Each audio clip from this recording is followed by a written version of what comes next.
realities of playing the violin. Sometimes you don't need to upgrade your instrument, but what you actually need to upgrade is your bow.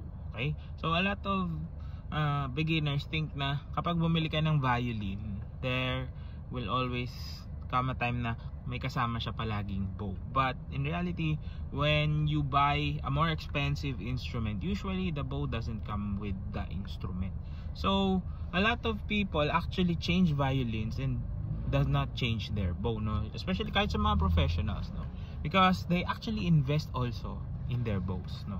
So a cheap way to upgrade your playing is to actually upgrade your bow, especially yung mga mumurahing violin. So usually yung mga kasamang bows niyan very cheap, especially with the hair. Very synthetic yung materials na ginagamit sa hairs.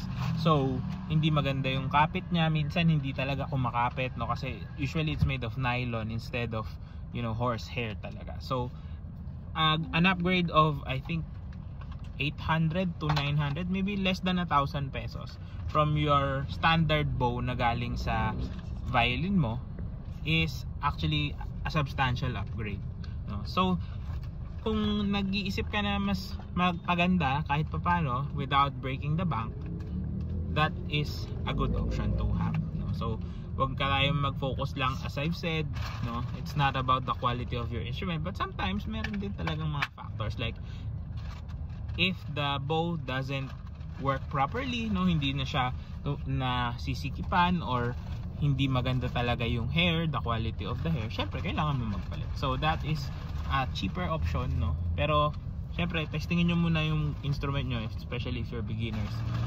Try nyo muna kung okay ba talaga bago kayo mag-upgrade na mag-upgrade. Kung hindi okay yung playing nyo, or if you really find it hard to play the instrument, as I've said before, playability yung kailangan nating i-focus, and then you should actually try and do that upgrade. So again, you don't need to break the bank, less than 1,000 pesos. As long as the hair is not made of nylon, makikita mo naman yun eh. If the hair is opaque rather than translucent or transparent, that would be a better upgrade for you. So follow for more, and I'll see you on the next one.